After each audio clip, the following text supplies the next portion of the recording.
თქვენ თუ გინახავთ უზარ ერთ-ერთ შენობაზე თბილისში არის უზარ მაზარი მურალი, ეს არის ვახტანგ გორგასლის. მთლიანი შენობა არის მოხატული და ესეთი დიდი გამოსახულება არის. მოიცა გარედან არის თუ შენობაზე.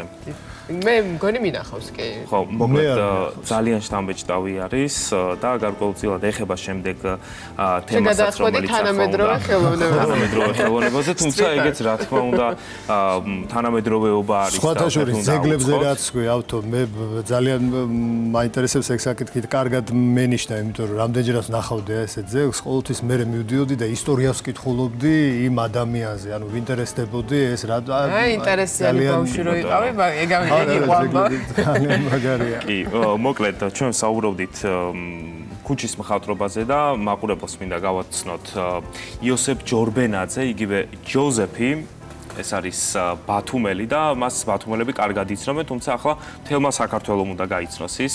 ბათუმზე უზომოდ შეყვარებული ახალგაზრდა არის, მხატვარია და ზოგჯერ თავის პირადს და ზოგჯერ ყველას სათქმოს სწორედ მშობლიური ქალაქის კედლებზე ამბობს, როგორ იქმნებოდა ნახატები, რომელიც ბათუმის შესასვლელშივე იპყრობს ყურადღებას, ამას თიკო ხახუტაშვილი მოგვიყვება.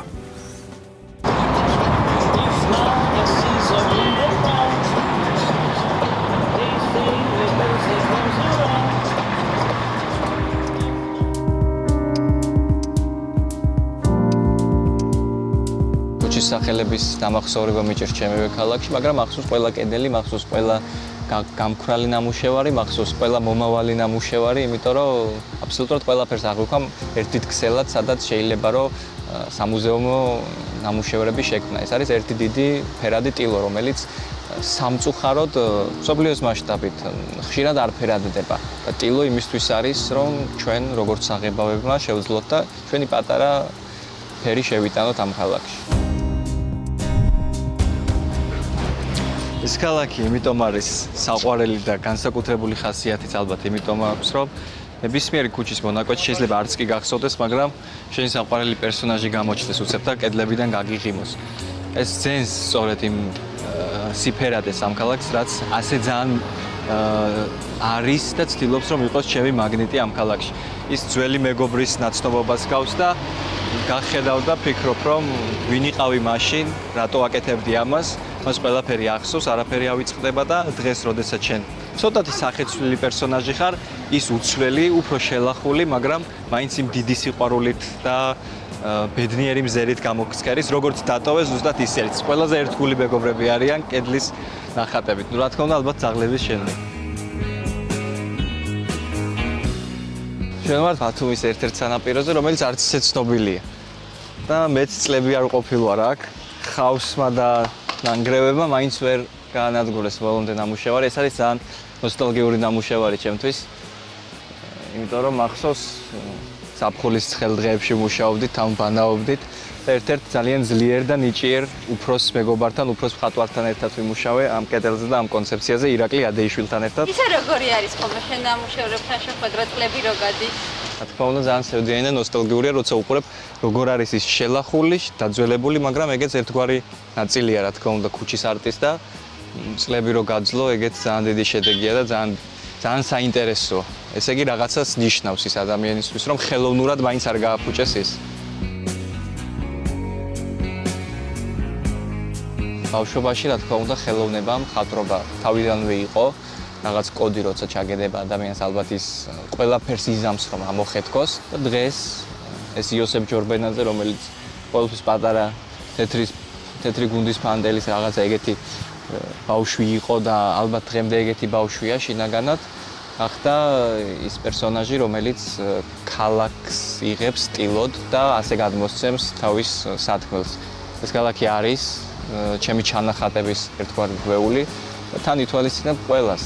თან ხარ მარტო და თან ხარ ყველასთვის. ის განცდები, რომლებიც იმ მომენტში ის გულის აჩქარება, ის ხელის კანკალი რაც მქონდა, ვფიქრობ, მხოლოდ ეს ნაწილი დასტაბილურდა, დანარჩენი ის აღტაცებული მდგომარეობა, რაც პირველ რამდენიმე ათეულ ნამუშევარს ახლდა, ის დღემდე ეგრე მოდის და ეგ შეიძლება ითქვას ინდიკატორიც უნდა იყოს არა მხოლოდ ჩემთვის და ჩემი სფეროსთვის, ნებისმიერი ადამიანისთვის, ვინც რაღაცას აკეთებს, იმიტომ რომ თუ ეს აღტაცება გაგიქრა თუ ეს აღარ არის ისეთივე როგორიც იყო პირველი, მაშინ რაღაცას არასწორად ვაკეთებთ ჩვენივე საქმეში და ჩვენივე თავს შეიძლება ვატყუებთ კიდეც. ვფიქრობ, რომ როცა გავიზრდები, როდესაც ვისნებით ყველას ჩვენი ნაოჭი გვექნება კანზე, ყველა ნაოჭი გაიხსენებს ზუსტად ისეთივე ენთუზიაზმით ამ ყველაფერს და არასოდეს გაქრება ეს პირველ წყარო, რასაც ქვია ბავშვური სიყვარული შენი საქმის.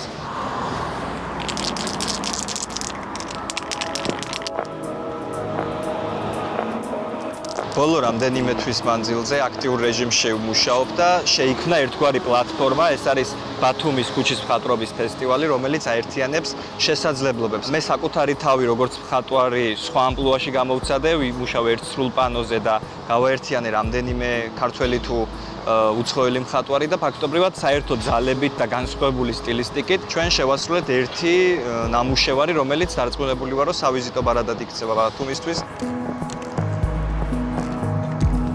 ეს არის ერთგვარი ქუჩის გალერეა, რომელიც ცდილობს, რომ ხალხი კი არ მოიყვანოს მუზეუმებში და თანამედროვე ხელოვნების სივრცეებში, არამედ პირიქით ჩვენი სივრცეები და ჩვენი შემოქმედება მივიტანოთ და მივიყვანოთ ადამიანებამდე, როდესაც რიგითი გამლელი უბრალოდ ჩაფიქრებული სეირნობს და შეიძლება რამდენიმე წამის თვალი მოკრას და ან ცუდი თქვას და ან კარგი, მაგრამ ეს მაინც გავლენას ახდენს მის ყოფით მდგომარეობაზე. ეს არ არის რამდენიმე თვის წინ დაწყებული პროექტი, ეს არის ასე ვთქვათ, შემდგარი წლების მანძილზე თუხთუხებდა და უბრალოდ ამ ფორმით მიიღო გამოხატულების საშუალება ამ იდეამ და საბოლოო ჯამში ძალიან ფერადოვანი სახე დაიჭირა ქალაქის ქუჩებში. ეს არის ნამუშევარი, რომლითაც ფაქტობრივად დაიწყო ჩემი ხელის გაშლა ამ კედელზე, იმიტომ რომ ჩვენ ფესტივალი გავხსენით უცხოელი მხატვრის ნამუშევრით ცენტრში და შემდეგ რატომღაც გადავწყვიტე, რომ ყველაზე წითელი, ყველაზე დაისისფერი, ასე ვთქვათ, ნამუშევარი ყოფილიყო ქალაქის შემოსასვლელის დასაწყისში, იმიტომ რომ სენსიტიური საკითხი მაკავშირებს ჩემი აზრით ამ ესკიზთან. ეს ნამუშევარი სხვა ფორმით უკვე განმეორებულია და სადღაც ლოკაციებზე შექმნილი მაქვს, თუმცა ამ მასშტაბის და ამ ფორმატის ის არასდროს არ ყოფილა, დაქვევიტყვი, რომ ფიზიკურად შეუძლებელია გაიმეორო შენი ნამუშევარი, რაც კიდევ უფრო უნიკალურს ხდის აბსოლუტურად ყველა ნახატს. აჭარის კულტურის სამინისტრო მხარდაჭერა გამოუცხადა ფინანსური ამ პროექტს. ეს არ არის პატარა ნაბიჯი, ეს არის ერთგვარი ტრამპლინები ნამუშევრიდან ნამუშევრამდე. მე ძალიან კმაყოფილი ვარ, იმიტომ რომ თუ ასეთ კულტურულ მიმართულებებს ვუჭერთ მხარს ერთობლივი ძალისხმევით, ჩვენ ვდგამთ ძალიან დიდ ნაბიჯს მომავალში, იმიტომ რომ ეს არის ერთგვარი ინვესტიცია ხვალინდელი დღისთვის.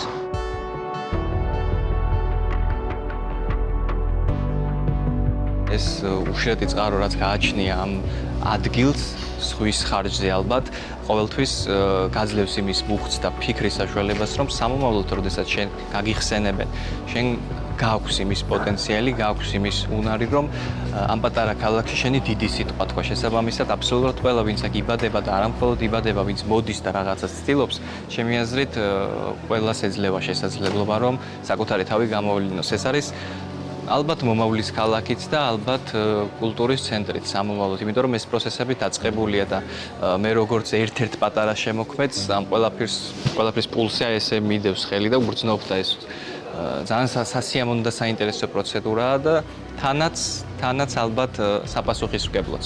ჯამში ვიფიქრებდი, რომ ეს ქალაქი მოგცემს ყველაფერს, რომ სამომავლოდ შენი სიტყვა იყოს ხმამაღალი და საჭირო დროს იყოს ხმადაბადიც კი.